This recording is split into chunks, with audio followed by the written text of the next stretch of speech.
Bueno, sale, vale. Vamos a empezar con la clase. Buenas tardes a los que se van incorporando. Entonces, bueno, y vamos a iniciar con este ejercicio en donde vamos a calcular las propiedades más importantes de la sección transversal y del perfil longitudinal. Entonces, creo que ya habían anotado incluso el enunciado. Si hay alguno que no lo haya anotado, pues anótelo ahora. Dice, vamos a calcular la relación ancho-tirante para un río que transporta un gasto medio anual de 20 metros cúbicos por segundo, sabiendo que el material fino, ya sabemos qué material fino, aquel que es menor de 0.074 milímetros, y este porcentaje es menor del 10%. Calcular también la pendiente del río. Entonces, en sentido estricto, aquí se nos están pidiendo únicamente dos cosas: la relación ancho-tirante y la pendiente. Sin embargo, ya sabemos que para poder calcular esa relación ancho-tirante, pues obviamente tendremos que determinar primero el ancho de la superficie libre del agua, el tirante, después calcularemos esa relación y terminaremos con la pendiente, ¿ok? Entonces, bueno, manos a la obra. Vamos a iniciar, déjenme salir del modo presentación.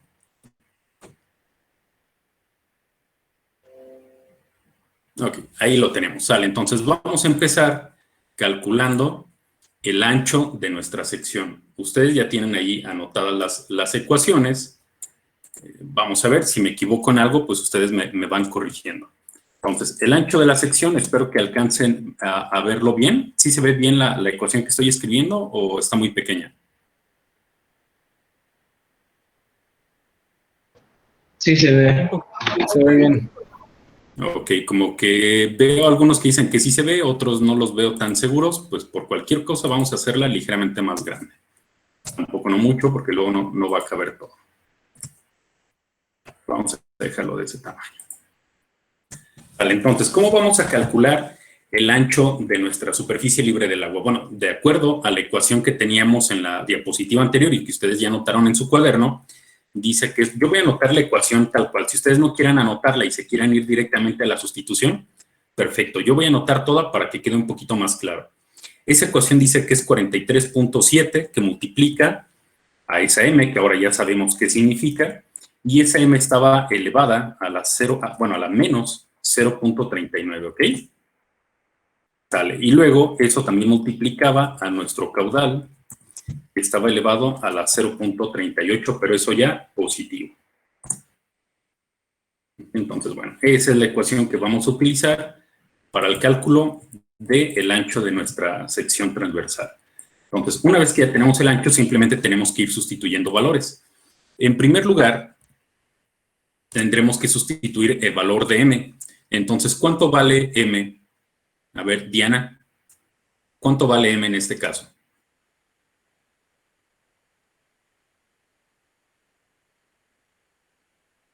¿Es lo de menor de 10%? Ajá, es ese valor. Entonces, como no nos dicen de forma muy clara cuál es el valor, solo dice que podría ser menor a ese 10%, bueno, pues entonces vamos a colocar ese 10. Habíamos dicho que en este tipo de ecuaciones se colocaba directamente en porcentaje y no en decimales. Entonces ponemos 10. ¿Ok? 10 elevado a la menos 0.39. Después el caudal, bueno, ese sí está bastante claro, son 20 metros cúbicos por segundo. Hacemos la operación, el primero que la tenga lista me da el resultado, porfa. 55.57 me dio a mí. Ok, ¿y qué unidades serían? En metros. En metros, sale 55.57 metros, perfecto. Ya lo tenemos. Ahora, vamos a calcular el tirante.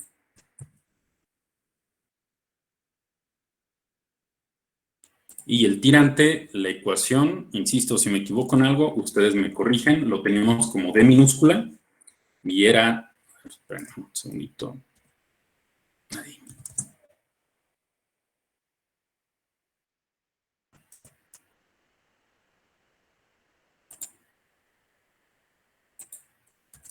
Últimamente cuando hago ecuaciones y estoy presentando pantalla, como que el PowerPoint se alenta un poco. Sale, entonces era 0.514 que multiplicaba igual a nuestra m, pero ahora con otro exponente que es 0.342 positivo. Y el gasto elevado a la 0.29. Vayan checando ahí esos valores, por favor. Según yo, así era nuestra ecuación general. Insisto, esto no tienen que anotarlo. Si no quieren, ya lo tienen ahí en sus notas. Y bueno, la forma de sustituirlo es exactamente igual que en el otro caso. Tenemos ya el valor de M, que es de 10%. Y nuestro caudal, que es de 20 metros cúbicos por segundo, nuestro caudal medio anual.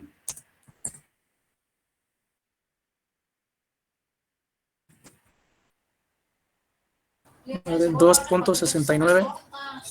Gracias. 2.69 y metros también, ¿no? Ay, un segundo.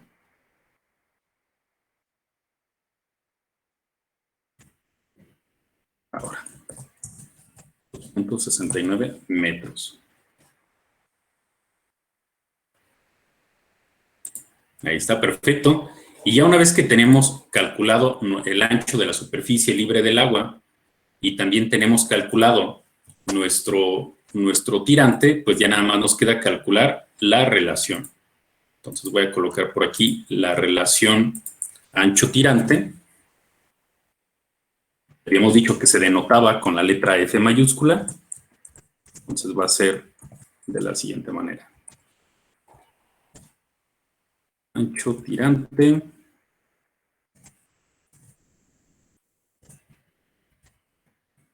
.57 metros entre 2.69 metros. Obviamente las unidades se van a eliminar. Nos queda una relación adimensional que numéricamente es de 20.66. al 20.66. Perfecto. Ya tenemos aquí la mitad del ejercicio resuelto. Entonces, sin tener que ir a campo, sin revisar la topografía, simplemente sabiendo cuál es el caudal que pasa por ahí de forma anual, acumulada de forma anual, y también sabiendo cuál es la cantidad de material en suspensión que se arrastra, qué porcentaje de ese material corresponde a todo el material transportado por el río, determinamos ya cuál es la superficie o el ancho de la superficie libre del agua, determinamos cuál es la profundidad en ese río, y ahora ya tenemos esa relación. Esa relación simplemente nos dice que el cauce es casi 21 veces más ancho que profundo, ¿sí? Normalmente siempre vamos a tener valores grandes, al menos que sea un caudal o un río muy pequeño, ¿sí? Pero normalmente vamos a tener razones de este tipo. Por ejemplo, otra vez pensando en el río Chiquito. A ver, alguien de aquí de Morelia, ¿cuánto cree que tenga de ancho el río Chiquito? Un valor ahí aproximado.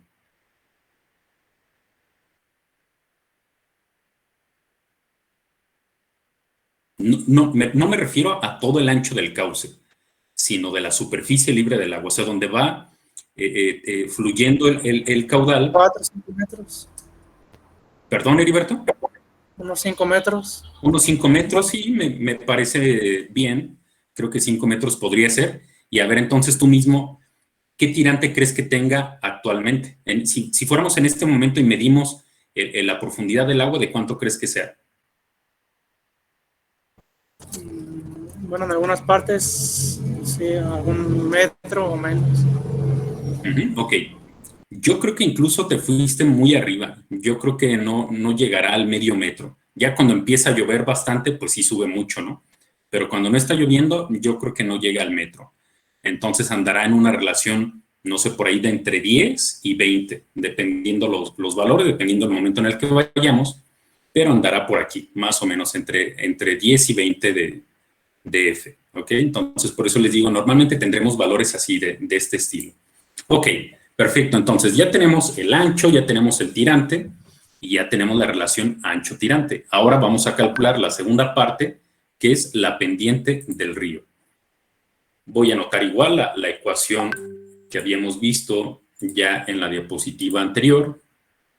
Denme un segundo. Ustedes pueden ir haciendo el cálculo, que al cabo ya sabemos cómo se va a utilizar esa ecuación. Mientras yo, un poquito más lento, voy anotando aquí primero la ecuación y después voy haciendo el despeje, ¿ok? Entonces ahí la pendiente S va a ser igual a 0.003634, multiplica a m elevado a la menos 0.38, y eso multiplica al caudal, caudal elevado a la menos 0.32, creo.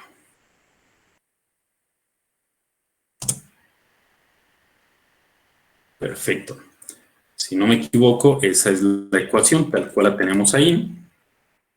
Y una vez que la tenemos, pues no nos queda más otra vez que ir sustituyendo valores.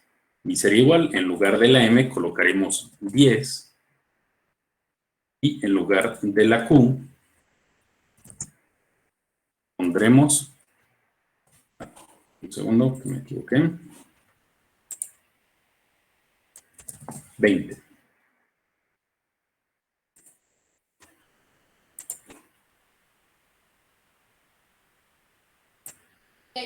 De 0.00058.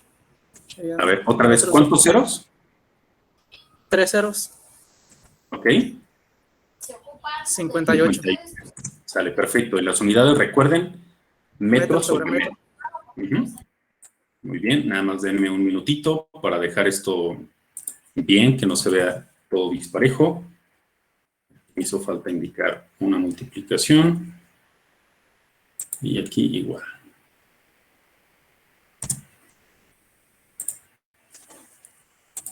Sale, entonces ahí lo tenemos.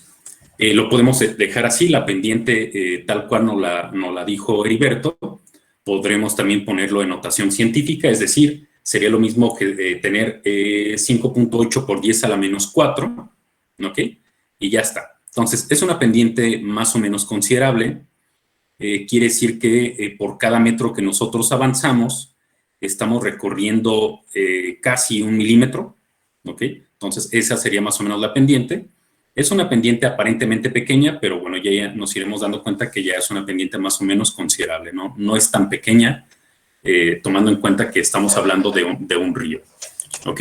Entonces, bueno, este pequeño ejercicio en donde aplicamos básicamente 4 ecuaciones, todas ellas, mejor dicho, muy sencillas, ¿les ha generado alguna duda o algún comentario que quieran hacer? ¿O todo bien por el momento? Nadie dice nada, eso quiere decir que todos vamos bien hasta aquí. Sale, perfecto. Muy bien, vamos entonces a continuar una vez que hicimos este pequeño ejercicio. Un segundito, porfa.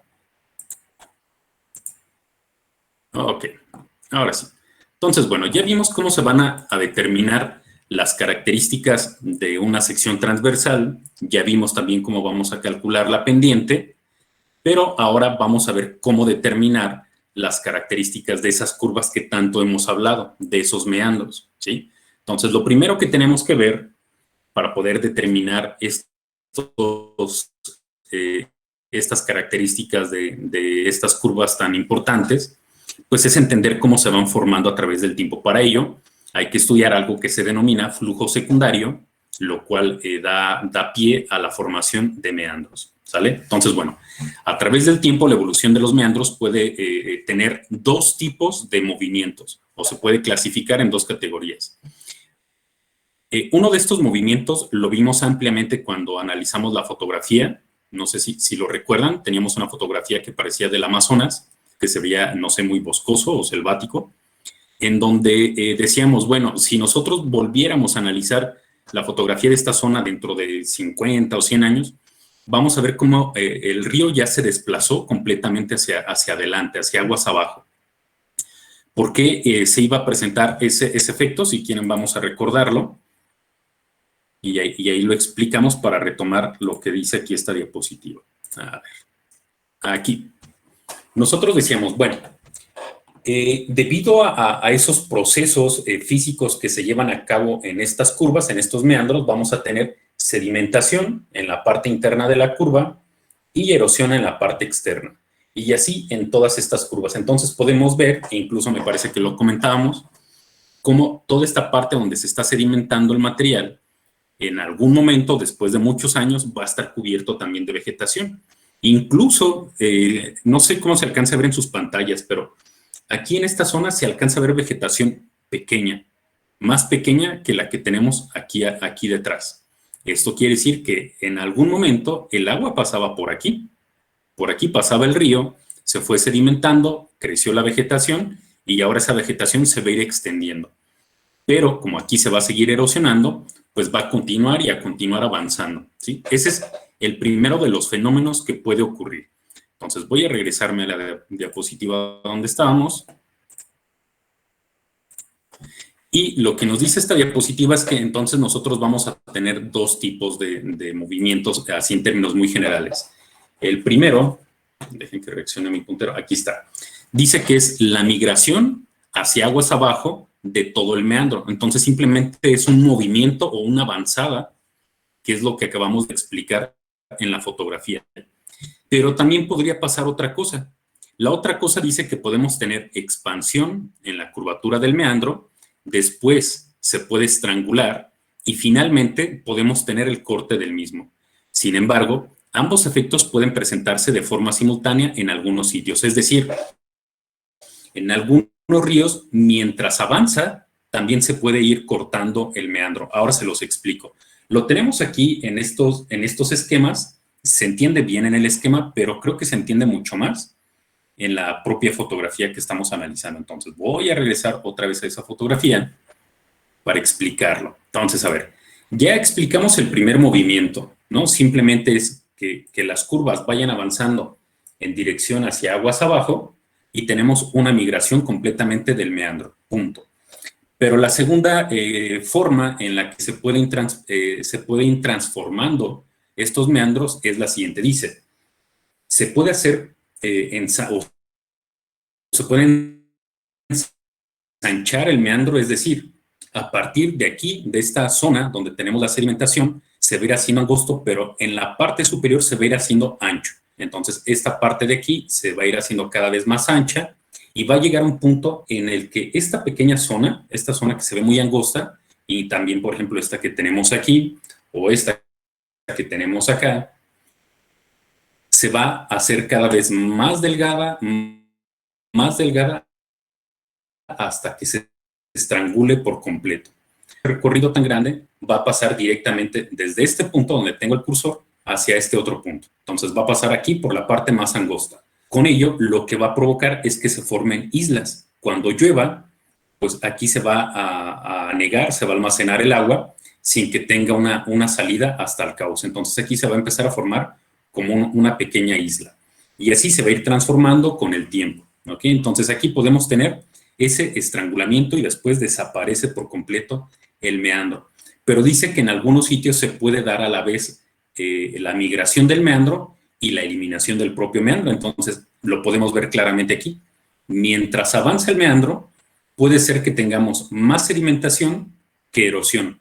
Y entonces, mientras va avanzando, esto se va haciendo más pequeño, hasta que en algún momento desaparece por completo. ¿Sale? No sé si de esto tengan alguna duda o algún comentario.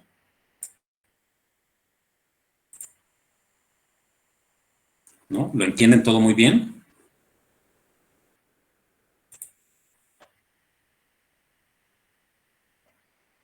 Esperemos que sí, que sean muy buenos en ingeniería de ríos y me estén entendiendo absolutamente todo. Bueno, entonces, esta es la primera parte en cuanto al flujo secundario, cómo es que se van moviendo de lugar esos meandros, ya lo hemos explicado un montón de veces, esa trayectoria del río nunca se queda fija, es un elemento vivo, va avanzando, se va transformando.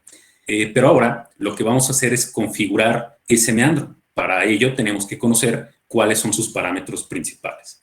Lo que dice la diapositiva es, el meandro es el mecanismo por el cual un río ajusta su pendiente. Esto también ya lo habíamos explicado. Cuando la pendiente del valle por donde fluye es mayor que la que requiere. La configuración y geometría de un cauce con meandros está determinada, también ya lo hemos explicado mucho, por los fenómenos de erosión y socavación. Entonces, bueno, vamos a ver, aquí dice que el margen exterior o cóncavo. Un segundo. Que no se mueve esta. Ahora sí. La margen exterior o cóncava es donde se empieza a sedimentar todo el material. Y en la margen interior o convexa es donde se empieza a erosionar. ¿Ok? Entonces vamos a ver. No, lo dije al revés, perdón. En la exterior o cóncava se erosiona y en la parte interior o convexa se sedimenta. Y eso lo podemos ver claramente en esta imagen de aquí, en donde vamos a explicar cuáles son esas características del meandro que son tan importantes y que tenemos que aprender a determinar. Primero vamos a ver las características y después hablamos de cuál es la parte convexa y cuál es la parte cóncava de nuestro meandro. A ver, nosotros tenemos ahí 4 características. De esas 4 características que tenemos, obviamente solo podemos ver 3. Podemos ver el ancho del meandro, que también se llama amplitud, que es la m subíndice b. ¿Sí? Entonces, recuerden, el río puede fluir, vamos a decir que va a fluir de izquierda hacia derecha, ¿sale? Entonces, en sentido transversal al flujo es donde vamos a medir la amplitud de nuestro meandro. En el sentido del flujo vamos a medir la longitud del meandro, que también se le conoce como longitud de onda. El otro elemento que tenemos, bueno, es un elemento que incluso ya calculamos, que es el ancho de nuestro cauce, esta B mayúscula que tenemos aquí. Y la otra característica, que es la sinuosidad, que ya también habíamos dicho, que se denotaba con la letra P, esa no se alcanza a apreciar. Kenia, ¿por qué no se alcanza a apreciar la sinuosidad en este esquema?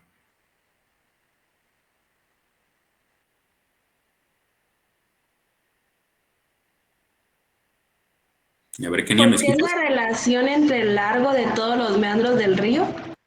Exactamente, sí, gracias, Kenia. La sinuosidad no nos dice cómo es un meandro, nos dice cómo es el río a través de todos sus meandros. Entonces, para que nosotros pudiéramos ver la sinuosidad reflejada en el esquema, pues tendríamos que ver todo el valle, ¿no? Desde donde empiezan los meandros hasta donde terminan, así tal cual lo dijo Kenia. Por eso es que no lo vemos aquí, sin embargo, es muy importante a la hora de analizar los meandros. Y bueno, ahora, Wilfrido, si yo analizo esta parte de aquí, déjame cambiar de puntero. Si yo analizo esta zona, solo esa curva, ¿cuál margen es la cóncava y cuál margen es la convexa? La cóncava tendría que ser como que la parte interna de la curva. O sea, tú dices que esto de aquí es la parte cóncava. Sí. Ok, sale, gracias, Wilfrido. Entonces, Wilfrido dice que esta es la parte cóncava. Cóncava. ¿Alguien no está de acuerdo? A ver, María Guadalupe.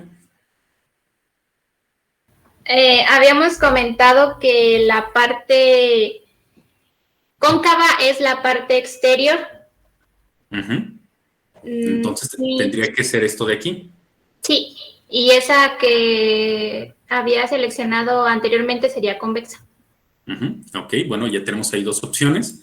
Vamos a ver cómo podemos determinarlo de forma bastante sencilla. Si nosotros, que somos la persona que va a visualizar esa curva y que va a determinar cuál es cóncava y cuál es convexa, simplemente nos tendríamos que plantar al interior, ¿ok? Porque si nos plantamos aquí en esta parte, pues entonces esto es cóncavo, ¿ok? Entonces depende desde dónde lo estemos viendo. Entonces, para no entrar en esas ambigüedades, nos plantamos al interior del cauce y desde ahí empezamos a verlo, ¿sí? Entonces, como nos decía María Guadalupe, la parte exterior tendrá que ser la cóncava, la parte interior, entonces es la convexa. Entonces, ya una vez que sabemos ese truquillo para poder darle esos nombres, ya no se nos olvida, ¿no? Nos plantamos al interior de la curva, al interior del cauce, y vemos cómo se observa esta curva. Si yo me planto donde está el punto rojo, bueno, no, déjenme lo borro. Ahora sí. Si yo me planto aquí donde está el punto rojo y volteo hacia la margen, voy a ver una forma cóncava. Si volteo hacia la otra margen, voy a ver una parte convexa, porque yo estoy aquí adentro. ¿Sí? Entonces, esa es la manera sencilla. Entonces, también ya sabemos que si el flujo viene en este sentido, va a chocar contra la parte cóncava, contra la parte exterior, y la va a erosionar. Eso va a hacer que aquí en esta parte se disminuya la velocidad y se empiecen a hacer sedimentos, ¿sí? Aquí lo podemos ver claramente, cómo se va erosionando. Este río va a ir avanzando en este sentido y los depósitos también se irán almacenando en ese mismo sentido, ¿ok? Entonces, bueno, una vez dicho esto, ya sabemos cuáles son las características principales de un meandro, que es la longitud de onda o longitud del meandro, ML, y el ancho del meandro o amplitud, que es M subíndice B. Entonces, estos dos elementos los vamos a tener que determinar. Pero antes de saber cómo se determinan, tendríamos que distinguir entre un río. Recuerden que hemos visto 3 tipos de ríos de acuerdo a su forma en planta. El río recto, que dijimos vamos a desecharlo, no hay mucho que estudiarle, además es el más sencillo. Ahí sí prácticamente funciona como un canal. Pero los otros 2 son los interesantes. Si es con meandros o si es trenzado. Estos 3 tipos de ríos o estos nombres se les conoce como umbrales morfológicos. Entonces tenemos que determinar cuáles son esos umbrales en los que un río es de una forma o es de otra forma. Ya vimos algunos numeritos, ¿no? En donde decíamos, bueno, si es mayor de tal, tenemos una sinuosidad baja, una sinuosidad moderada, una sinuosidad elevada. Pero ¿qué hay con la forma como tal? ¿Cuándo es trenzado y cuándo tiene meandros? Entonces, eso es lo que vamos a ver. Hay varios criterios que nos permiten definir si vamos a pasar de un umbral a otro umbral o en qué umbral estamos en la actualidad. Entre los más utilizados son el establecido por Lane y el establecido por Leopold y Wallman. Lane, en 1957, o sea, a la mitad del siglo pasado, estudió de forma experimental 144 ríos. Estudiar 144 ríos podríamos decir, bueno, no son muchos si los comparamos con el número total de ríos que hay en el planeta. Pero estudiar un río es complicado, es mucho tiempo. Estudiar 144, pues ya ni les digo, ¿no? Entonces no sé cómo haya hecho este señor para hacer tantísimo trabajo, pero qué bueno que lo hizo.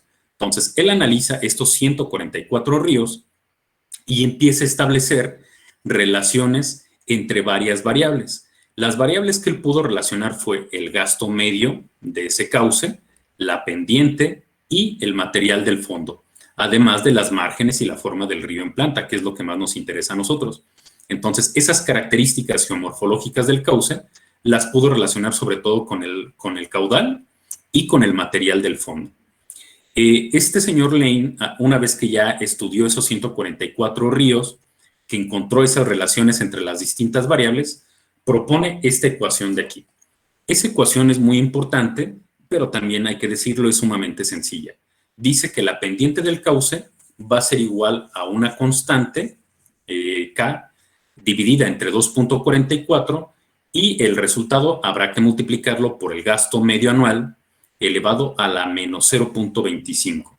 Entonces, obviamente, si nosotros queremos conocer la pendiente, podríamos utilizar esta ecuación. El problema es que el caudal podríamos tenerlo, pero la K no, porque dice que la K es un coeficiente que toma en cuenta la forma del cauce en planta. Entonces, este señor encontró seguramente 144 valores distintos de K. Y nosotros, ¿cómo sabemos qué valor de K darle a nuestro río? Entonces, eso sería muy complicado. Pero lo que sí podemos hacer con esta ecuación es saber si nuestro río es trenzado, si es meándrico o si está en transición, ¿ok? ¿Cómo lo vamos a hacer? Pues apoyándonos de estos resultados que encontró Lane. Lane, una vez que estableció esa ecuación, que estableció las relaciones entre las variables y que ya tiene completamente analizado los 144 ríos, hizo esta gráfica que es sumamente útil. Esta gráfica lo que nos muestra en colores incluso, tenemos ahí el color rojo, azul y verde, cada tipo o cada umbral morfológico. En la parte superior estarían todos los cauces trenzados. En la parte intermedia es cuando ya Lane dijo, esto ya no sé si es trenzado o no es trenzado, está como en transición, quiere ser uno o quiere ser otro. Afortunadamente esa franja es bastante pequeña Y después tenemos en la parte inferior toda la zona que a Lane le dio que esos cauces eran meándricos o que ya tenían meandros, ¿sí? Entonces, ¿ustedes ven alguna relación en la ecuación que acabamos de ver y las igualdades que tenemos ahí en la parte roja y en la parte verde? ¿O eso es totalmente distinto? ¿Cómo lo ven ustedes?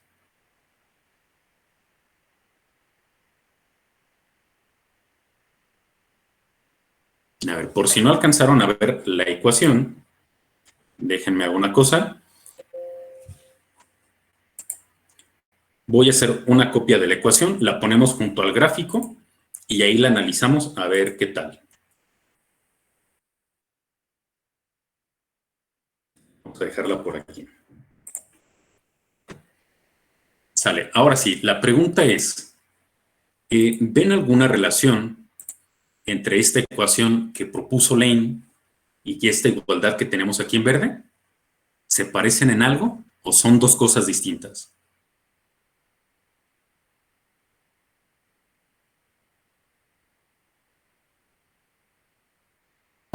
Sí se parecen. Por ejemplo, el gasto está, bueno, la potencia que tiene es parecida, solo que en la ecuación pues está negativo y en el otro positivo. Ok, sale María Guadalupe, muy bien. De hecho,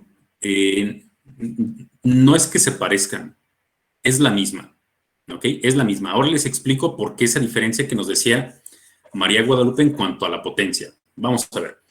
Aquí tenemos un exponente negativo, menos 0.25, perfecto. ¿Qué pasa si yo este valor del caudal que está multiplicando lo paso dividiendo? Entonces tendríamos en la parte izquierda de la igualdad tendríamos pendiente entre caudal elevado a la menos 0.25. Como es un caudal negativo, lo único que tengo que hacer es pasarlo al numerador. Si yo que está dividiendo aquí lo paso al numerador, cambio su signo. Y es lo que tenemos aquí. Entonces, lo que hizo Lane fue despejar la ecuación, mandar hacia un lado las variables que él podía conocer, como era la pendiente y el caudal, y del otro lado dejarla acá entre esa constante y punto. ¿Ok?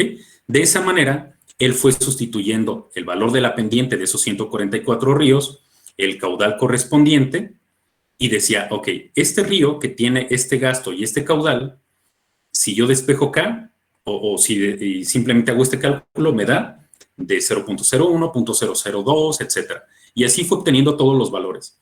Y después dijo, ok, todos los ríos que yo no sé en qué lado están, si están trenzados o están en meandros, cuando yo ya no los conozco, es cuando lo que está del lado derecho de la igualdad me da mayor a 0.0007. Y ese 0.0007 es esta línea que tenemos aquí abajo.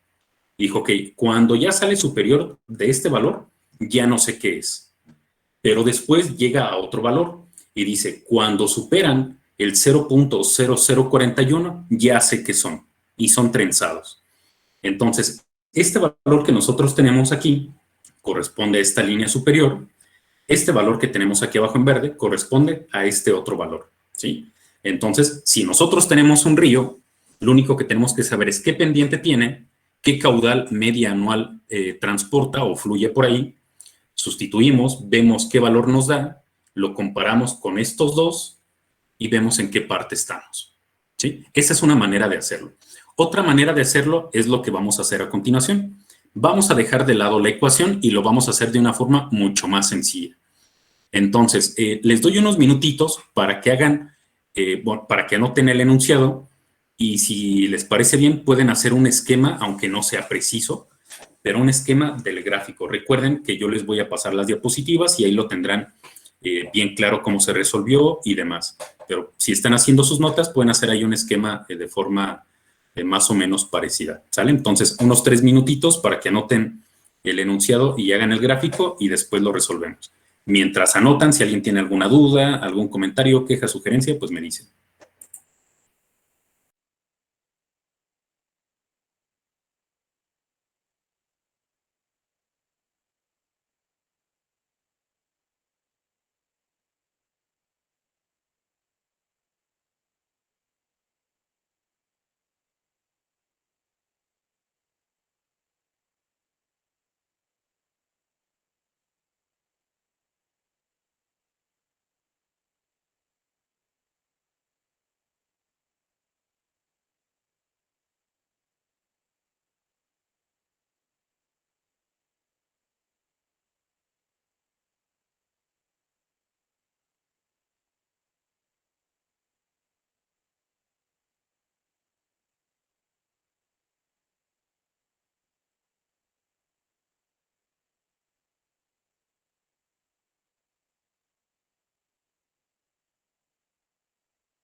¿Cómo vamos? ¿Ya mero?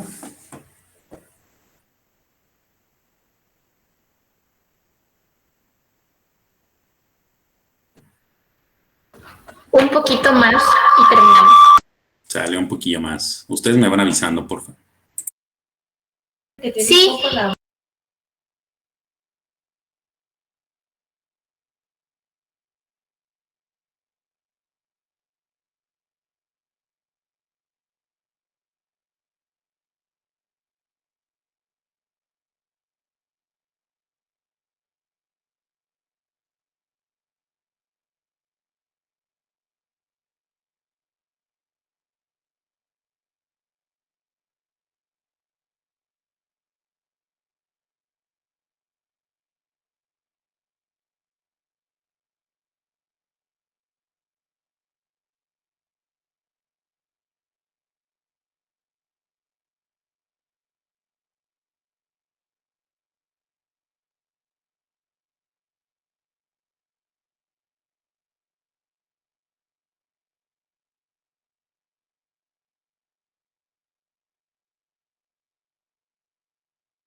Por mi parte, ya.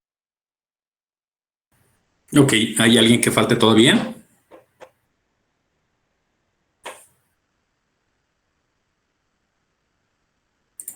Ok, sale. Bueno, si nadie dice que hace falta es porque ya todos terminaron. Bueno, pues entonces vamos a resolverlo. Les decía, hay dos maneras de resolverlo. Uno, si nos vamos directamente al gráfico, que es lo más sencillo. Otro, si empezamos a hacer cálculos. Pero vamos a ver, primero leamos el enunciado. Dice que tenemos un río cuya pendiente es de 0.0002 metros sobre metros y se calcula que el gasto medio anual va a aumentar de 80 a 100 metros cúbicos por segundo. Es decir, actualmente se tienen 80 y por alguna razón prevemos que se va a incrementar hasta 100. Y deseamos saber si existe alguna posibilidad de que pudiera convertirse en trenzado. Entonces, aparentemente tenemos 4 datos.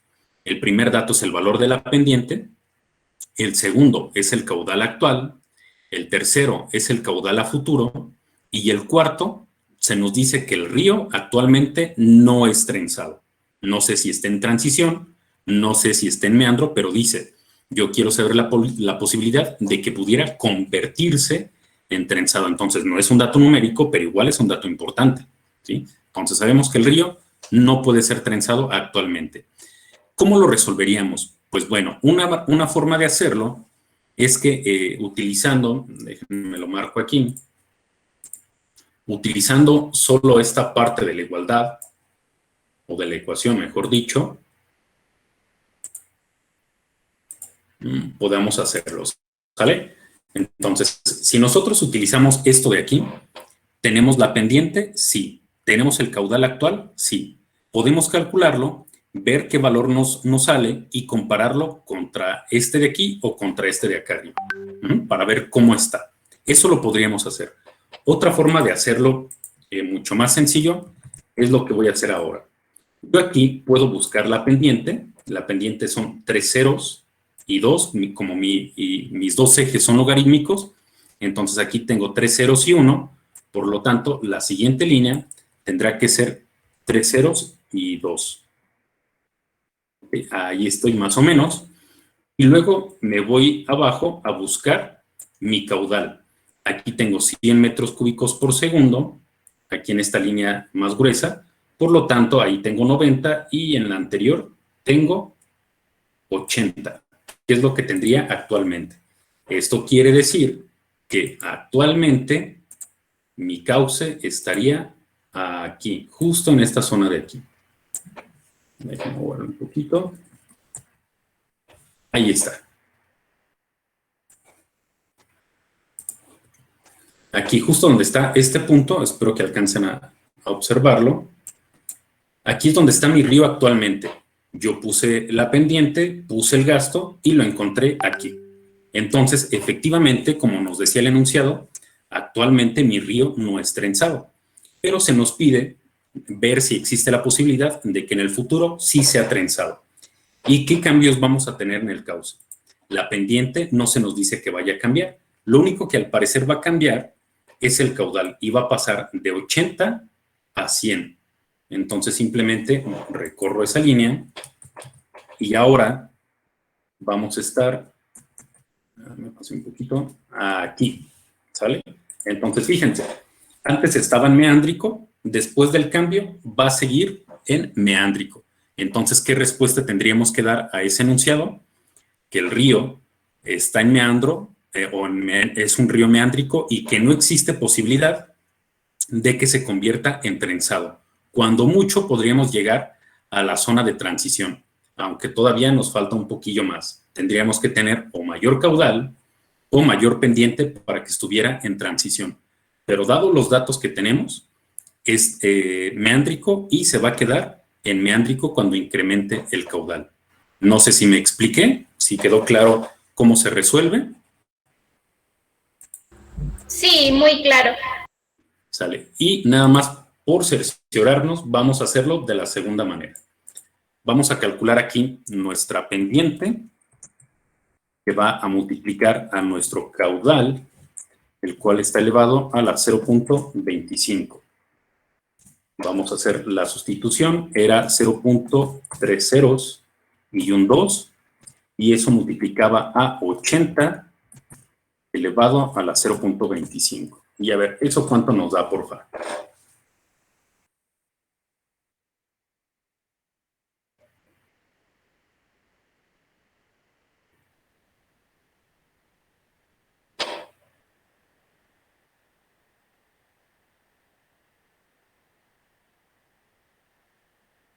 A ver, ¿quién hace el cálculo? Da 0.305981. Ok, 0.305, ¿qué? 59.81. Ok, vamos a dejarlo entonces en 6. Vamos a redondear un poquito. Sale 306. Entonces, esta igualdad que dice aquí es, todos los ríos van a ser meándricos siempre y cuando esta relación sea menor de 0.0007. Esta por poquito, pero es menor que lo que tenemos aquí. Entonces, con esto comprobamos que actualmente sí estamos en zona de meandros. A futuro, lo único que tenemos que hacer es cambiar el caudal y nos tendrá que dar todavía más elevado, pero seguirá siendo por debajo de 0.0007. A ver, ¿cuánto nos da ahí? 0.00063. Exacto. Tiene sentido, ¿no? Obviamente nos tendría que dar más grande que el resultado anterior, porque como vemos en la gráfica, estamos más cerca de la zona de transición. Pero como no llegamos a la zona de transición, forzosamente teníamos que estar por debajo de este 7. Y ahí está, lo cumplimos. Entonces, ahí ya lo resolvimos de dos maneras, ¿ok? Tanto de forma gráfica como de forma numérica. Y en ambos casos, obviamente, nos tiene que dar el mismo resultado. Entonces, ya está. No existe posibilidad de que nuestro río se convierta en trenzado. Es meándrico y seguirá siendo meándrico después del cambio que va a sufrir. ¿Dudas o comentarios de este pequeñísimo ejercicio? ¿Nada? Bueno, pues entonces, con este trabajo de Lane, apoyado después por Leopold y Wallman, podemos clasificar esos cauces que hemos estado estudiando tanto ya. Si es trenzado, si es meándrico. Ahora, lo que vamos a ver es precisamente cómo vamos a determinar esas características de los meandros de las que ya hablamos. Cómo vamos a saber cuál es ese ancho, cómo vamos a saber cuál es esa longitud también. Recuerden, longitud de onda o amplitud de nuestro meandro. Para poder hacer eso, pues tenemos que saber que existen diferentes formas de hacerlo, diferentes ecuaciones, diferentes consideraciones incluso. Por ejemplo, una consideración que es muy importante hacer para poder calcular estas características es determinar si nuestro meandro es un meandro libre o si es un meandro en trinchera. No hemos hablado de esto, pero lo vamos a ver a continuación. Un meandro libre es cualquier meandro del que hemos hablado hasta el momento, ¿sí? Es un meandro que está desarrollado o se encuentra ubicado en una zona donde puede erosionar y donde puede sedimentar, de tal manera que se puede ir moviendo, ¿ok? Ya vimos cómo se puede tener una avanzada de meandros, cómo se puede estrangular. Esos son los meandros libres, pero existen otros que se llaman meandros en trinchera. Esos meandros en trinchera son aquellos que son fijos, no se van a desplazar. Se formaron por accidentes topográficos, ¿ok? O porque ha habido erosión en el material en donde están, pero una erosión que ha llevado miles de años, ¿ok? O incluso millones de años. Entonces, esos no se van a mover. A nosotros no nos tocará visualizar cómo se mueven. Para nosotros esos son fijos. Ejemplo de ellos son los que tenemos en el cañón del Colorado, ahí en la zona de Las Vegas, un poquito al sur de Las Vegas, en donde si buscan una fotografía del cañón del Colorado, verán que son rocas gigantescas. Todo ese valle son puras rocas. Entonces, el meandro no tiene para dónde hacerse. Ese es el meandro en trinchera. Entonces, es importante primero determinar qué tipo de meandro tenemos para ver qué ecuaciones vamos a elegir, que ya lo veremos a continuación. Este señor Yuri concluye que estos meandros, los que están en trinchera, tienden a ser geométricamente similares en planta a los meandros en material aluvial. Hay que recordar que el material aluvial es todo aquel sedimento transportado por una corriente de agua, ¿ok? Entonces, lo que dice Yuri es que después de hacer análisis vio que geométricamente se comportan igual los que son libres que los que son en trinchera, lo cual nos ayuda bastante al momento de estudiarlos. Y bueno, existen diversos criterios para determinar las interrelaciones entre los parámetros principales que hemos hablado ya, entre esa longitud y entre esa amplitud. Estos métodos que nosotros tenemos para poder cuantificar estas características son, por un lado, SCUM, que en 1972 determinó cómo podemos calcular la longitud de onda y cómo podemos calcular la sinuosidad. En ambos casos, si se fijan, está involucrada la cantidad de material que está siendo transportado en suspensión que sea menor a 0.074 milímetros. Hago hincapié en esto porque el resto de metodologías que vamos a ver no consideran esta variable. Entonces, como la metodología que nos propone este señor Scum sí lo considera, podríamos decir que es la más completa, ¿ok? Si tenemos posibilidad de aplicar Scum, vamos a aplicar siempre Scum, ¿sale? Entonces, para la sinuosidad, utiliza simplemente la cantidad de material transportado en suspensión o en lavado. Mientras que para la longitud de onda o longitud del meandro, además de esta cantidad, también requiere del caudal medio anual, ¿sí? Entonces, las ecuaciones que vemos otra vez son muy sencillas. Hasta ahora parece que ingeniería de ríos es pan comido, ¿no? No hay ecuaciones complicadas en lo absoluto. Otra cosa importante que tenemos que mencionar aquí. Bueno, dos. Una, Scum no nos da una ecuación para calcular la amplitud del meandro. No tenemos una m subíndice b. Eso va a ser un problema que tendremos que solucionar de alguna manera. Entonces, esa es una cosa. Y la segunda, ya para terminar con esta metodología, es que no es la primera vez que nos hablan de este señor. A lo mejor no nos acordamos, pero Scum también nos lo mencionan en hidrología superficial, ¿sí? Entonces, este señor primero empezó dedicándose mucho a hidrología y bueno, una cosa lleva a la otra, después estudió los ríos para hacer la clasificación que ya vimos hace rato, la clasificación de Scum, en donde veíamos 3 tipos y después 3 subclases. Pero en hidrología superficial, él propone una ecuación para determinar la razón de elongación de una cuenca, es decir, qué tan circular o qué tan alargada es una cuenca, y también ese mismo factor que nos da Scum nos dice si la cuenca es muy plana o si tiene mucho relieve. ¿Okay? Entonces, eso ya no lo dijeron en superficial, simplemente era un dato ahí curioso para que no se nos olvide, ¿no? Que este señor no solo aportó a la ingeniería fluvial, sino también a la hidrología. Entonces, bueno, estas 2 ecuaciones son importantes, hay que anotarlas porque las vamos a necesitar para resolver un ejercicio más o menos extensillo al final del capítulo, que ya casi llegamos a él, ¿ok? Y después tenemos la otra metodología y con esa terminamos la clase de hoy.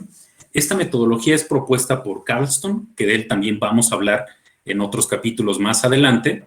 Entonces, este señor propone que la longitud del meandro o longitud de onda se calcule con esta ecuación. Entonces, aquí es donde vemos que si comparamos con lo que propone Scum, la ecuación es más simple. Solo toma el gasto, mientras que Scum toma en cuenta el gasto y el material transportado en suspensión. ¿Ok? Pero si no tenemos un dato, pues podemos tomar este método. ¿Sale? Entonces, porfa, anoten estas 2 ecuaciones con el nombre respectivo del método. ¿Sale? Una vez que lo vayan anotando, pues ya se pueden ir retirando si no tienen ninguna duda o comentario. Y nos vemos el día de mañana. ¿Ok? Si tienen dudas o comentarios, pues se quedan y me lo dicen.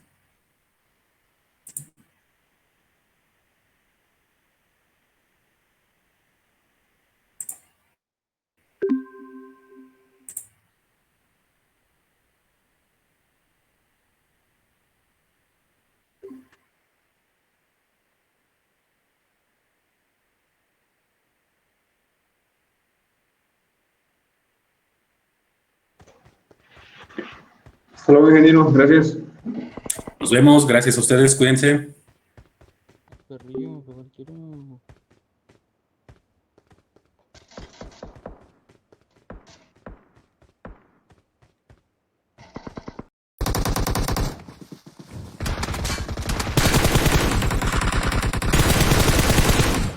Bien, buena, perro, buena. Viene otro coche.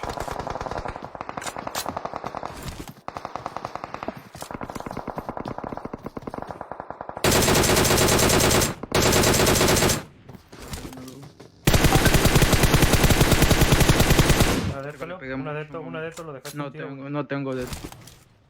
Aquí, bueno, si tienes de esto, le puedes meter aquí. Reviéntale el buggy, perro. Creo que con el buggy lo revienta.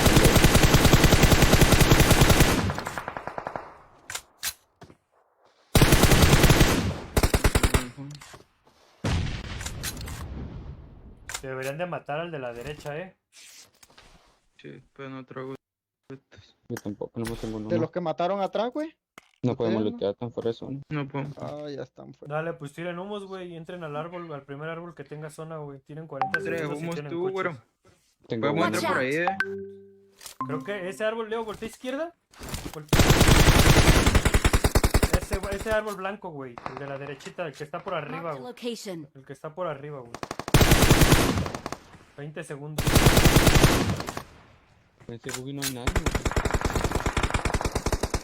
No traigo ni humo, yo, man. Nada más aventé uno. Hay gente. Watch out. Ahí, Watch ahí. out. Tienen que aventar.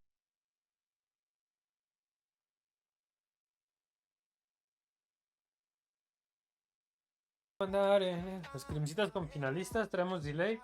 Astronomy Gaming, los Forza creo que no pasaron. ¿O sí? No. No, creo que no. Ellos no pasaron. Está Atom, está Falcons, Fraternity. Los Z tampoco pasaron. Están los NL, tampoco pasaron. Los LI, que son los finalistas. LTU tampoco pasó. A-Star tampoco pasó.